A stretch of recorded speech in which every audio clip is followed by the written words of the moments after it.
for us, waterboarding was the hardest question. John Yoo is the former Justice Department attorney most famous or infamous for drafting what some have called the torture memos shortly after the 9/11 attacks. His opinion on so-called enhanced interrogation techniques was and still is highly controversial. And our view was it was basically right at the line of what was legal or illegal, but that you could not go beyond it. I would bring back waterboarding. I would bring back waterboarding. And I'd make it a hell of a lot worse. And I'd bring back a hell of a lot worse than waterboarding. What did you have in mind? I had in mind going worse than waterboarding. Essentially, Yoo is the guy who sanctioned waterboarding, a tactic Donald Trump has promised to reauthorize as president. Would I approve waterboarding? You bet your ass I'd approve it. You bet your ass. In a heartbeat. To me, this is just another example of, I think, Trump exaggerating, overstating, playing to a crowd. Enhanced interrogation techniques meant for al-Qaeda and Taliban fighters shortly after the 9/11 attacks are now banned.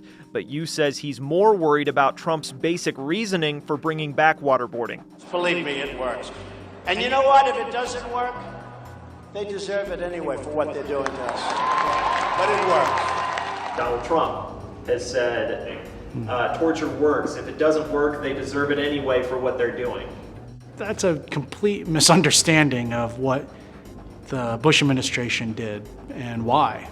So from hearing his comments, it sounds like Trump is talking about interrogation as a punishment, right? That's something we should just do to get back at the terrorists. And that's really not its point at all.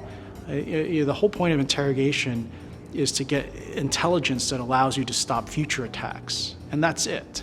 And so for Trump to say he would go beyond waterboarding, I have no idea even what he has in mind, but if he wants to do things which are worse to people, I think it would violate federal law.